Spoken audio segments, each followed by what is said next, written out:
Assalamualaikum warahmatullahi wabarakatuh, teman-teman. Ketemu lagi dengan saya di channel Indonesia Bersatu. Oke, baiklah teman-teman, di sini saya akan jelaskan ya tentang titik ini ya. Binomo curang sekali ya. Dia nggak ngasih tahu saya. Saya coba DM ke CS juga nggak ngasih jawaban ya tentang titik ini. Nah, baiklah, nggak apa-apa teman-teman, kita langsung aja ke market. Nah, di sini saya mau ambil 2 menitan ya, karena ada titik ini. Saya mau ambil ke bawah karena titiknya di bawah. Saya mau ambil ke bawah. Jadi perhatikan teman-teman, cara saya main ada titiknya. Kita ambil 41 ke bawah ya. Nah, kita lihat teman-teman. Dan nanti kalau loss ya. Nah, posisinya nih loss misalkan. Nah, dia tuh biasanya kalau loss itu ngejauh dari OP, dia kenceng lagi ke atas. Set gitu kan. Nah, tapi dia nggak akan sanggup naik kuat. Kenapa? Nggak tahu kenapa karena ketika ada muncul titik di atas, dia kencang ke atas. Ketika dia muncul titik di bawah, dia kencang ke bawah. Jadi itu yang saya yakini. Kalau dia ke atas itu ya paling saya komplain ke bawah gitu. Terus aja ke bawah gitu. Sampai dia jauh dari titik itu. Ya, jadi kalau masih dekat-dekat sih saya mau ambil ke bawah aja terus itu. Nggak akan kuat naik kok. Ya. Palingan cuma 1 candle 5 menit. Ya, di time frame 5 menit berarti 5 candle di 1 menit. Ya, itu. Nah,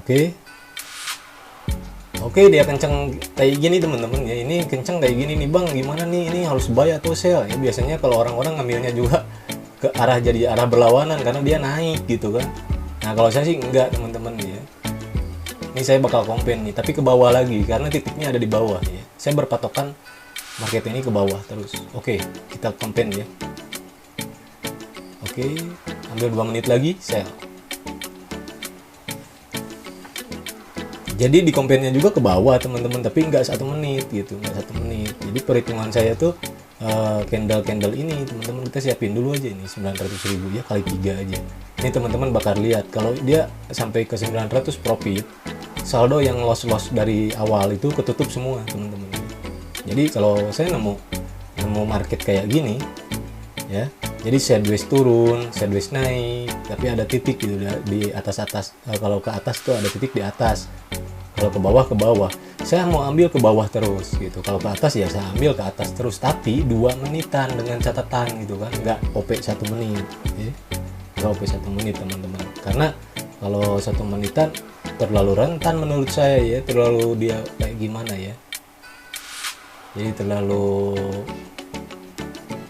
sakit ya kalau loss itu. Nanti kita dikomplain sampai habis padahal dia masih di badan, belum sampai ujung waktu ya. Ujung waktu itu kan kejang-kejang kan ya. Saya nggak apa-apain nih layar nih ya, dia kejang-kejang sendiri tuh. Ini ada titik nih, udah jelas ya. Kalau teman-teman nemu kejang-kejang kayak gini nggak bisa digeser-geser ya, itu ada titik dia gitu. Mungkin pas dia aktif atau kayak gimana, saya nggak tahu ya. Tapi yang pasti ya ini caranya teman-teman, 2 menitan aja udah ya, sampai 2 menitan. Nah, kita OP-nya itu ke arah titik itu di mana posisi. Kalau dia ke bawah ya ke bawah. Ini perhatiin teman-teman, nggak sampai ke 900.000 Pak ya. Dia masih 300 ya, masih 300.000. Nah, kita tunggu aja nih. Jadi bisa naik lagi nggak nih satu periode ini ya, apakah dia jadi color to color ke atas lagi gitu, atau ngelanjutin ke bawah gitu. Ini prediksi saya 2 candle lagi ada ke bawah ya, merah ya, kalau udah kayak gini. Jadi dia bakal ke bawah terus teman-teman, titiknya di bawah tuh ya. Saya nggak pakai parlay di sini. Kalau pakai parlay ya terlalu rentan juga kalau ini, soalnya ada loss ada profit kalau muncul kayak gini ya itu. Oke, nanti kalau dia sudah 1 candle ini ke bawah ya, 1 candle ini, 1 candle lagi nanti. Nah, ini di sini. Kalau ini ke bawah, lihat itu 44 kan. Saya ambil 2 menit lagi ke buy nanti. Ya. Oke, kita siapin lagi, kita balik lagi aja. Jangan 900 ya, 300 aja ke buy aja. Nah, kayak gini teman-teman. Jadi penutupan menitnya itu ya ngambil dia pergantian candle. Kenapa? Karena dia kan kalau dihitung dari 5 candle nanti ke depan, awalnya dari hijau kan. Nah, awalnya kan dia dari sini teman-teman nih, saya tunjuk ya. Nah, awalnya kan dia dari hijau ini ya. 1, 2, 3, 4, nanti 5. Nah, baru dia ganti candle setelah digaris ya. Setelah digaris finish dia ganti candle. Karena kenapa? Karena di menit ini. Ini menitnya. Menit 45. Sekarang satu candle lagi jadi 46, lalu dia ganti candle di time frame 5 menit gitu kan. Dan lagian dia di 45 itu dia penghujung dari fase 3. Fase 3 itu yang saya hitung dari time frame 15 menit ya. Jadi 3 fase. Yang fase 1 sampai 5, fase 2 6 sampai 10, fase 3 10 sampai 15 gitu teman-teman. Jadi dia udah masuk fase 3 dan mau nggak mau dia harus bikin sumbu ke atas meskipun ada titik kayak gini ya. Mau nggak mau dia di penghujung waktu yang saya tetapkan itu fase 3 ya. Nah, itu dia harus bikin sumbu. Ini saya yakin dia naik ya. Nggak akan kuat turun kok. Meskipun dia harus turun. Harus bikin sumbu dia. Kalau nggak ada sumbu berarti ya dia bantat kan. Jadinya moroboju kan, jadi penerusan ke bawah. Masa penerusan di candle awal? Kan dia harus bikin dulu sumbu atas. Gitu. Tuh kan. 5 detik lagi dapat kan. Nah, itu dia teman-teman ya. Jadi cara trading yang benar itu ya kayak gitu. Jadi nggak usah nafsu. Karena kemarin ini DM-annya ada, "Bang, itu titik itu apa?" gitu. Saya nggak bisa jawab ya teman-teman. Karena saya juga nggak dijawab sama pihak binomo gitu. Saya DM ke CS-nya nggak dijawab. Itu nggak tahu, mungkin nge-gap katanya gitu kan. Nah, jadi alasannya nggak jelas gitu. Nah teman-teman, jadi kalau misalkan di sini kita masih berjalan nih trading, kita pantau lagi nih. Ini bakal bikin sumbu atas ya. Kita zoom aja deh, lihat ya. Oke, dia maju sideways nih, teman-teman. Ya, ini udah jelas nih sideways nih. Tangga sumbunya gini nih. Ini tangga sumbu nih. Nah, tapi ini mau naik nih sumbunya. Ini mau naik. Ya, karena kalau dihitung tangga sumbunya gini, itu ke sini. Ini malah jadi di atasnya tuh. Sekarang dia tadinya malah naik ya. Kita ngambil buy di sini atau misalkan di atas sell bisa jadi karena ini bakal sideways nih. Ya. Kalau dihitung dari garis tangganya tuh, ini nonjol 1 nih, ini nonjol 1. Kalau dihitung dari tangga sumbu dari sini, harusnya dia ke bawah kalau mau ke bawah. Nah, ini harus nyentuh sumbu ini. Kita sell aja di sini. Ya. Nah, sell aja di sini teman-teman. Jadi tetap aja sih ngambilnya sih 2 menit. Jadi jangan 1 menit. Teman-teman, jadi masih ada harapan untuk sell. Titik itu masih berlaku, tapi ini mungkin penghujung dari titik itu sendiri. Jadi nanti dia terlalu jauh, titik itu jauh dan dia hilang dengan sendirinya, dan akhirnya ini nggak kejang-kejang lagi dan bisa naik lagi si candle ini gitu teman-teman. Itu yang sering terjadi teman-teman, itu dari hasil pengalaman ya. Bukan saya ngada-ngada atau ngeponis, enggak sih, itu hasil pengalaman saya tuh kayak gitu ya. Ambil sell aja udah di situ. Tuh teman-teman ya, kita perhatiin aja deh. Itu sideways nih. Sidewaysnya jelas banget ya. Dia datar banget. Nah, sekarang itu waktu 48, tinggal 2 candle ke depan ya. Jadi kalau dihitung dari sini dia awal candle. Tuh. Awal perjalanan candle. Di time frame 5 menit gitu teman-teman. Nanti perhatiin ya.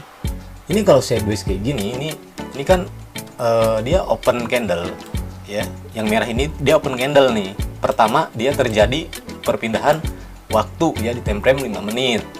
Setelah ini kan dia pindah jadi candle baru nih di 5 menit. Nah, kalau dia diam di sini-sini aja, artinya dia bakal jadi sideways ya.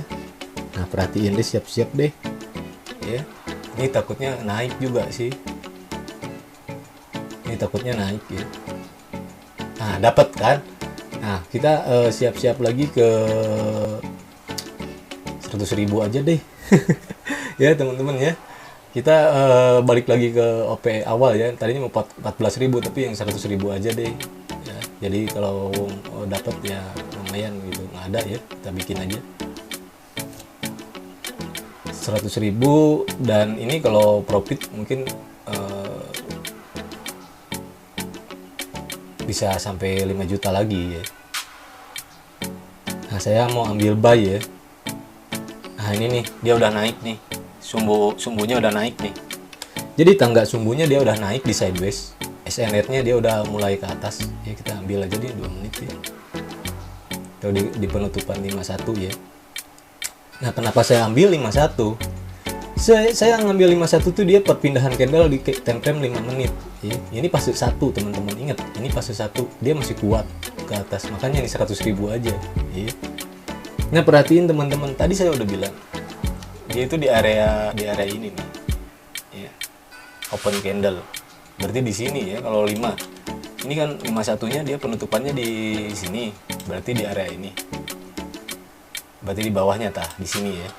Jadi pas dia pindah candle nih, kalau nggak ada OP nih di sini nih, dia open candlenya itu di situ teman-teman ya, itu open candle. Nah, kalau dia turun kayak gini, dia harus nantinya ke bawah terus ya. Jadi harus ke bawah terus kalau dia turun ya. Kalau dia naik, dia terjadi sideways karena ini datar sekali. Dia terjadi sideways di time frame 5 menit. Kita buktikan nanti ya. Prediksi saya sih sideways. Doji ya, dia terjadi doji karena ini di sini sideways gitu. Jadi 5 menitnya itu bakal jadi doji gitu aja. Itu prinsip. Nah, ini naik kayak gini tuh dia malah jadi ekornya udah jadi atas bawah dipenuhin lagi sama badannya gitu. Nah, gitu teman-teman ya. Nah, kita perhatiin aja di 5 candle dari sini aja. Ini 1, 2, 3, 4, 5 open candle di sini gitu. Nah, penutupan ini kalau ini di atas kayak gini, dia itu terjadi hijau di time frame 5 menit gitu. Kalau dia ke bawah sedikit, nggak punya badan dia ya, saya jamin dia nggak punya badan. Dia sentuh aja OP saya, nah di situ dia nggak punya badan, dia lurus banget teman-teman. Lihat, perhatiin, dia lurus banget, dia nggak punya badan tuh. Saya jamin tuh kalau saya los ya. Itu mudah sekali di kompennya, itu tinggal kompen aja nih ke arah atas ya. Dia bakal naik udah. Nah kan, nah oke, dapat juga kan, kita lihat di 5 menit ya teman-teman ya. Jadi untuk ini perbandingan ya. Nah, ini time frame 5 menit, benar sekali teman-teman ya, dia terjadi doji ya. Dia terjadi doji teman-teman. Jadi time frame 5 menitnya itu dia udah jadi doji tuh ya. Nah, seperti itu teman-teman. Tuh, nggak punya badan tuh, kita zoom. Dia nggak punya badan. Nah, jelas ya. Jadi nggak perlu kita bolak-balik lihat time frame. Kita tinggal perhitungkan aja open candle-nya di sebelah mana ya. Nah, kalau di HP itu agak bingung juga sih, karena jadi penutupannya 51 gitu kan. 46 gitu. Jadi lebih 1 menit gitu. Nah, seperti itu teman-teman ya. Jadi untuk ini kejang-kejang lagi nih ya, susah ya. Jadi seperti itu teman-teman ya, nggak apa-apa ya. Jadi kayak gimana ya, kalau teman-teman nemu masalah itu bukan jadi emosi, mainnya jadi kena mindset, bukan kayak gitu. Tapi teman-teman pikirkan bagaimana solusinya gitu kan. Tetap tenang ya. Atur money manajemennya teman-teman ya. Jadi diatur aja money manajemennya. Nggak usah terburu-buru, tergesa-gesa, nggak usah. Kalau misalkan sekiranya sulit ya, cukup susah trading, jangan trading gitu kan. Nah, cukup sulit misalkan, nggak usah trading dulu, besok masih ada kok. Binomo 24 jam nunggu kita, dan kita kapanpun bisa main gitu kalau ada momen terbaik. Nggak usah dipaksakan. Kalau udah kayak gini tuh sebenarnya kalau yang pemula-pemula jangan trading deh. Trennya jelas nih, dia turunnya kayak gini ya. Tapi kalau teman-teman tahu mainan scalper, teman-teman bisa main scalper nih di sini nih, udah jelas dia. Ya, scalper bagus banget gitu. Tapi dia udah hampir di penghujung sih, udah sideways barusan. Biasanya kalau udah sideways itu dia bisa jadi meneruskan ke bawah atau jadi mantul ke atas gitu. Jadi ada pantulan ke atas. Oke, segitu aja deh teman-teman dari saya ya. Ini kepanjangan ya videonya. Jadi segitu aja dari saya, dan semoga ini bermanfaat dan menambah ilmu teman-teman ya. Atau yang komentar titik itu udah saya jawab ya sekarang ya. Jadi semoga bermanfaat, dan wassalamualaikum warahmatullahi wabarakatuh. Get your fucking hands up.